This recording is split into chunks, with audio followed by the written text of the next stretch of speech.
নমস্কার, জয়শ্রী গণেশ। আপনাদের প্রত্যেককে জানাই স্বাগতম আজকের বিশেষ পর্বের অনুষ্ঠানে। আজকে মূলত আমরা যে রাশিটিকে নিয়ে আলোচনা করব সেটি হলো মকর রাশি। আর আপনারা জানেন এই সিরিজে আমরা প্রত্যেকটি রাশির দোষ, ত্রুটি ইত্যাদি বিষয়গুলো নিয়ে মূলত আলোচনা করছি। তবে এটা একদমই ভাববেন না যে আপনার দোষ ত্রুটি খুঁজে বার করার চেষ্টা করছি আপনাকে আঘাত দেওয়ার জন্য। মূলত আমরা দোষ ত্রুটিগুলো খোঁজার চেষ্টা করছি যাতে সেগুলোকে আমরা শুধরে নিতে পারি। প্রায় 10টি দোষ বা ত্রুটি সম্পর্কে আলোচনা করব, আর তার মধ্যে 10টিতে 10টি যদি সংশোধন করা যায় তার থেকে বেটার তো কিছু হয় না। কিন্তু যদি একটিও দোষ বা ত্রুটি আমরা সংশোধন করতে পারি, আমার মনে হয় সেটি অনেক কিছু প্রাপ্তির মতোই হবে। তো চলুন মকর রাশি নিয়ে শুরু করা যাক। আর মকর রাশির প্রথম যে কোয়ালিটিটা আমার মনে হয়েছে যেটাকে চেঞ্জ করা যেতে পারে সেটি হলো ফিয়ার অফ ফেলিওর। মকরের মধ্যে আমরা প্রায়শই দেখি যে তারা ভয় পায়। কিসের ভয়? রিজেকশনের ভয়। কিসের ভয়? ফেল করার ভয়, হেরে যাওয়ার ভয়। তাহলে হেরে যাওয়ার ভয় বা এই যে ফেলিয়ারের একটা দুর্ভাবনা, দুশ্চিন্তার জায়গা থাকে, রিজেকশনের একটা দুশ্চিন্তার জায়গা থাকে। বহু মকর রাশির জাতক জাতিকারা তারা প্রপোজই করে না এই ভয়তে যদি রিজেক্ট করে দেয়। দেখুন, ফেলিওর জীবনে থাকবে, অ্যাকসেপ্টেন্স জীবনে থাকবে, উইনার হওয়ার টেন্ডেন্সি জীবন চক্রে থাকবে। তবে প্রত্যেকটি বিষয়ের পরিমাণ সুনির্দিষ্ট। তাই কোনো বিষয় নিয়ে যেমন ওভার এক্সাইটেড হওয়ার একদমই দরকার নেই, কোনো বিষয় নিয়ে একদম বিমর্ষ হওয়ার প্রয়োজনীয়তাও নেই। তাই ফিয়ার অফ ফেলিওরকে অনেকটাই চেষ্টা করুন জীবনচক্র থেকে বের করে নিয়ে গিয়ে নতুন কিছু ভাবা। আমি জানি আপনি পারবেন। সেকেন্ড যে কোয়ালিটিটা আমার মনে হয় অত্যন্ত গুরুত্বপূর্ণ, তারা তাদেরকে কখনোই ক্ষমা করে না যারা তাদেরকে মানে মকর রাশির জাতক জাতিকাদের কমপ্লিটলি ডিসঅ্যাপয়েন্ট করে। মকর বিশ্বাস করলো কাউকে এবং সে ঠকালো, ইউজুয়াল হতেই পারে, সবাই ঠকে। কিন্তু মকর কমপ্লিটলি বিশ্বাস করলো এবং কমপ্লিটলি সে দেখলো যে কোনো রকম বিন্দু মাত্র মানবিকতা, হিউম্যানিটি নেই তার, এবং সে ঠকিয়ে চলে গেছে, মকর জীবনে তাকে ক্ষমা করে না। That is very important. আমি যদিও মনে করি না এটা শুধুমাত্র নেগেটিভ ট্রেটস, বাট কোথাও যেন গিয়ে সেকেন্ড চান্স দেওয়া যেতে পারে যদি সেই মানুষটি প্রকৃত অর্থেই শুধরে যায়। অ্যান্ড বিশেষ করে নিজের মানুষগুলো যদি এরকম করে, তাদেরকে যদি আমরা ক্ষমা না করি, তাদের সাথেই সারা জীবন থাকতে হবে।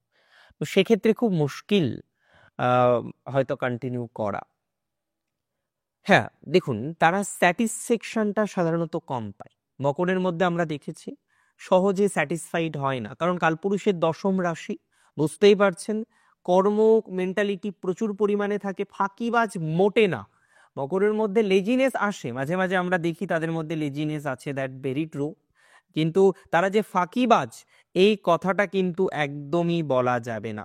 আমি তো জোর গলায় বলবো যে মকর অন্তত পক্ষে ফাঁকিবাজ নয়, কিন্তু তারা স্যাটিসফাইড হতে চায় না, সন্তুষ্টি আসে না, সন্তোষজনক অবস্থাটা মকরের সহজে আসে না। That's very important to understand.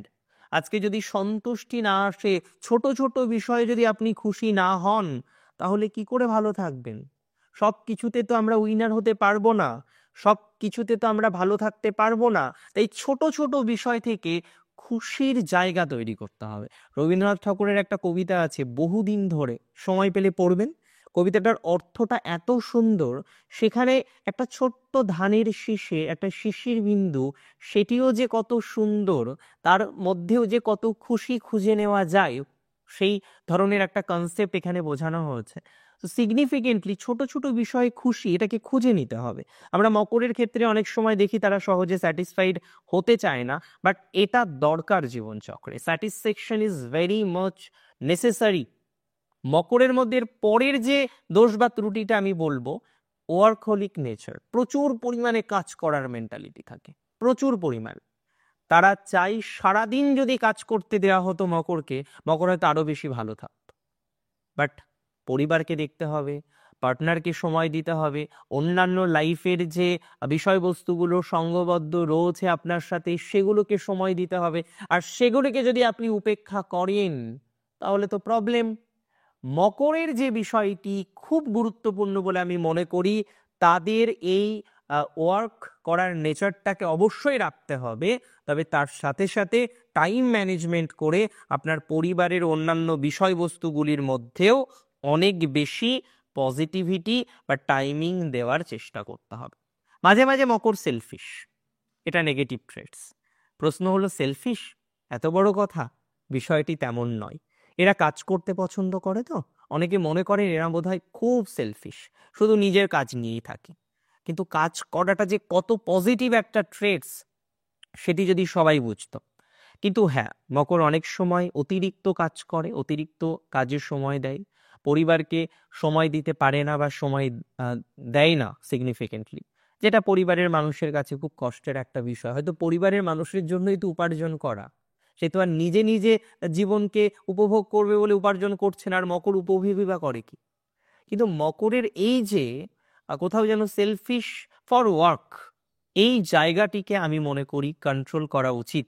এটি একটি নেগেটিভ ট্রেটস, এটিকে যদি কন্ট্রোল করা যায় অনেকটা বেটার রেজাল্ট কিন্তু পাওয়া যেতে পারে বলে আমি মনে করি। মকরের মধ্যে কিন্তু একটা বসি নেচার আছে। এই যে বসি নেচারটা সবাই মেনে নেয় না, সবাই মানতে পারে বসি নেচার। তাই মকরের উচিত এই বসি নেচার থেকে কিছুটা বেরিয়ে আসা। আমি বলছি না যে জীবনের প্রত্যেকটি পদক্ষেপে আপনি বসি নেচার থেকে বেরিয়ে আসুন, আই নেভার সেড। আমার বলার কোনো উদ্দেশ্যও নেই এবং আমি বলতেও চাই না। তবে অবশ্যই আমি যেটা বলতে চাই, মকরকে যাতে সে এই বসি যে টেন্ডেন্সিটা রয়েছে সেই টেন্ডেন্সিটাকে কিছুটা হ্রাসপ্রাপ্ত করতে পারে, আমার মনে হয় তাতে অনেকটা পজিটিভ একটা রেজাল্ট বা ফলাফল আপনারা কিন্তু লাভ করতে পারবেন। অর্থাৎ বসি নেচার থেকে বেরিয়ে আসার টেন্ডেন্সি আপনাকে তৈরি করতে হবে, তাহলে অনেকটাই পজিটিভিটির জায়গা আপনারা তৈরি করতে পারবেন। মকরের মধ্যে কিন্তু রিজিডিটি আছে প্রচুর পরিমাণ। একবার যে ডিসিশনটা নিয়ে নেয় না, কারোর ক্ষমতা নেই সেই ডিসিশন চেঞ্জ করার।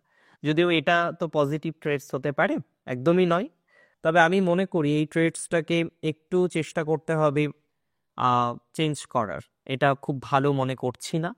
এই যে দোষ বা ত্রুটিটাকেও সংশোধন করতে পারলে অনেকটা বেটার হয়।